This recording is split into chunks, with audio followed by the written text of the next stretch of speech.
Hey everyone, welcome back to another little game review, this time covering one of the worst games I have yet to review on this channel. I've covered mostly good ones, but now I'm doing a shitty one that I absolutely fucking despise playing. I'm your host as ever, Peppermint 8, welcome back.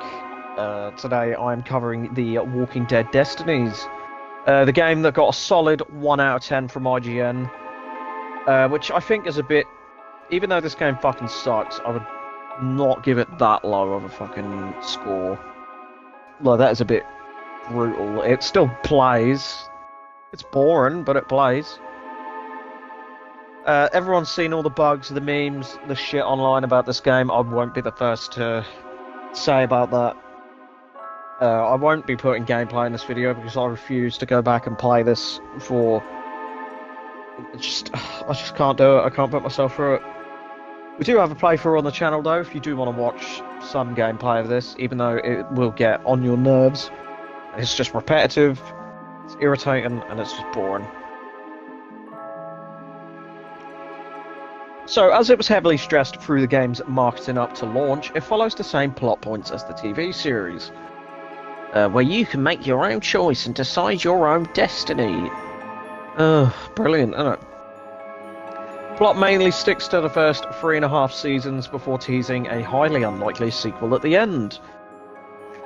Basically, it covers up to like all of the governor plot points to the downfall of the prison. If you've seen the show, yeah, I think that's it. And then it teases Terminus at the end. If you've seen the show, you know how the show goes. So it covers season 1, 2, 3, and then like the first half of 4. But God, I hope this doesn't get a sequel. They want to do it, but good God, this fucking game does not deserve it. The gameplay is extremely poor quality and is an extreme slog to go through. My God, everyone's seen it. It's much easier to just whack them once, stab them in the head, and be done with it. Being a third-person, heavy quotation, action horror, being more of a comedy than anything else, with how like I said, everyone's seen the fucking cutscenes, the character designs, the mobile game graphics. It's extremely repetitive and boring, as I keep saying, being a simple beat thing till it stops moving scenario. There's no real strategy to it, unless you just want to roll through the entire fucking fight and just get right to the end of the level. Games marketing repeatedly said that you can make decisions that affect the story, taking different routes than what was presented in the show. However, this is extremely inaccurate, providing only minor changes that overall does not change much of the show's events, still ending up at the same locations and most of the same deaths. Pretty much, it narrows down to A or B, but nothing really changes. If they'd done it so it was like, oh, if you chose this, you then go to a completely different location. But no, it's just like, we go to the farm, we go to the prison, we go to Woodbury. Ugh, it's crap. Despite only having regular run-of-the-mill zombies in the show, walkers obviously, your classic not Nicotero, technically Nicotero, Greg Nicotero, George A. Romero zombies, that's the one.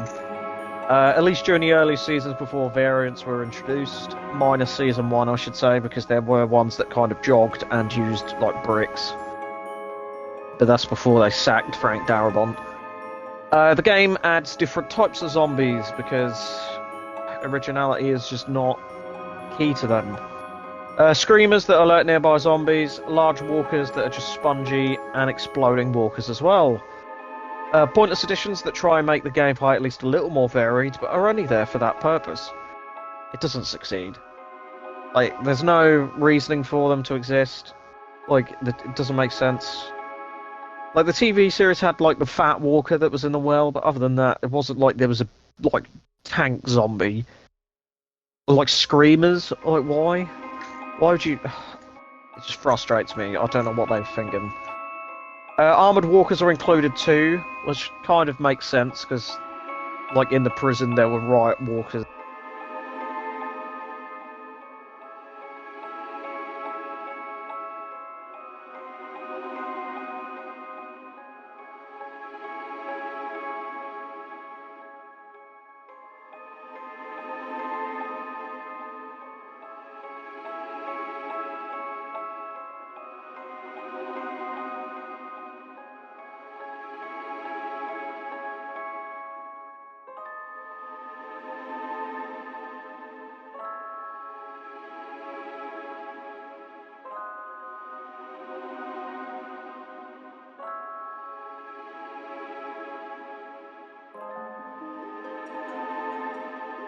good thing I noticed that. Sorry about that, guys. Just had my batteries for my controller die on me. So anyway, I don't know where the batteries died from, but we're talking about the armored walkers. Basically, they're introduced in the prison, except rather than having their own unique, like, prison guard uniforms or whatever, they're just like civilians wearing the armor and the helmets.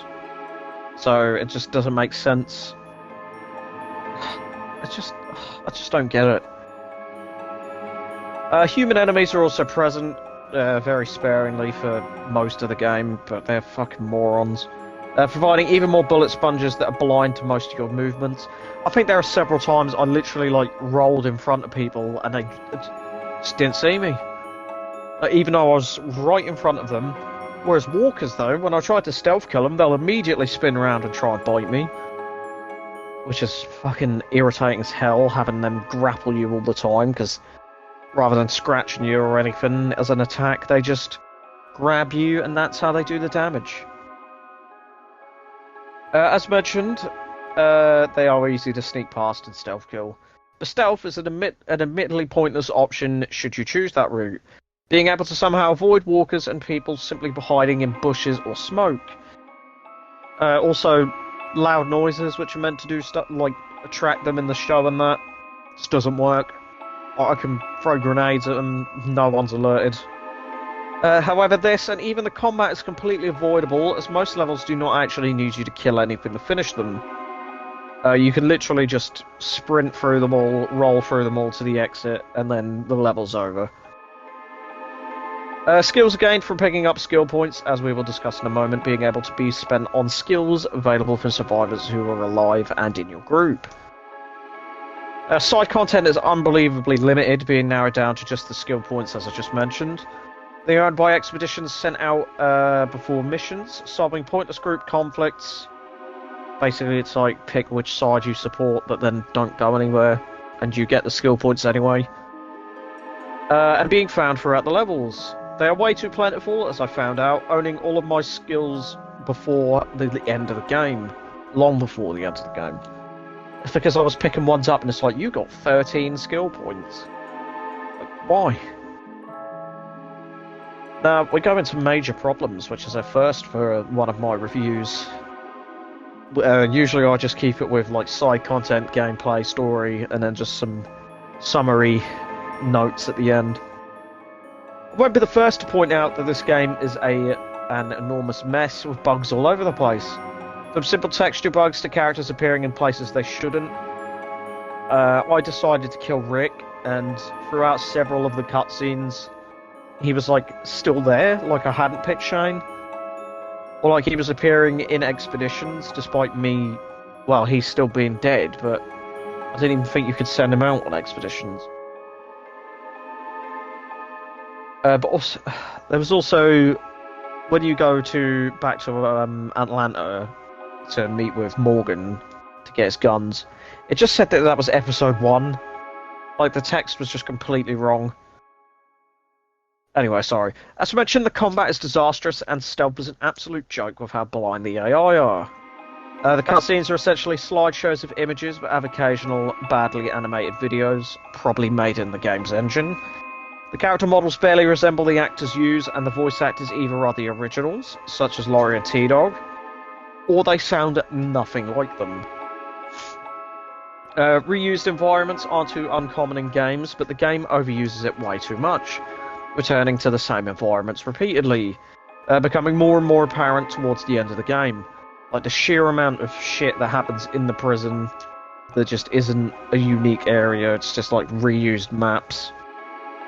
Despite the game being incredibly repetitive and a disappointment all round, easily wasting a good premise and IP. We've all seen the King Kong game that was released before this. It's the same developer. Still really bad. I have no idea how they got two giant IPs like that and then just completely wasted it. However, I do have to say it isn't the worst thing I've ever played. I actually finished it, whereas I started a playthrough of Atomic Heart and didn't finish it because it was just that broken. It's just extremely boring and poorly made. There's nothing game-breaking in there. There's no times I had to like restart because I just couldn't proceed. I reluctantly did a playthrough of it recently that literally wrapped up a couple of days ago, I believe. And I somehow staggered through the full game, mostly laughing at how badly made it was. So, yeah, to sum up, the game is a fucking terrible, terrible game. If I remember, don't quote me on this, I think I probably am going to completely butcher what they said. But I think IGN called it not only a disappointment to the original source material, but to gaming as general, or something like that. Yeah, I probably wouldn't go as far as that, but I can see where they would think that. But IGN is notoriously inconsistent with their reviews. Like, they can review games that I quite enjoy as really low. But, yeah, I have to agree that this game fucking sucks. But anyway, thank you ever so much for listening. I've been your host as ever, Purple Midnight 8. If for whatever reason you want to watch gameplay of this game, there is the playthrough on the channel that you can find. Or just watch the show and actually see, like, how much they fucking butchered it with a game. But anyway, thank you ever so much for listening, and I will see you in the next one.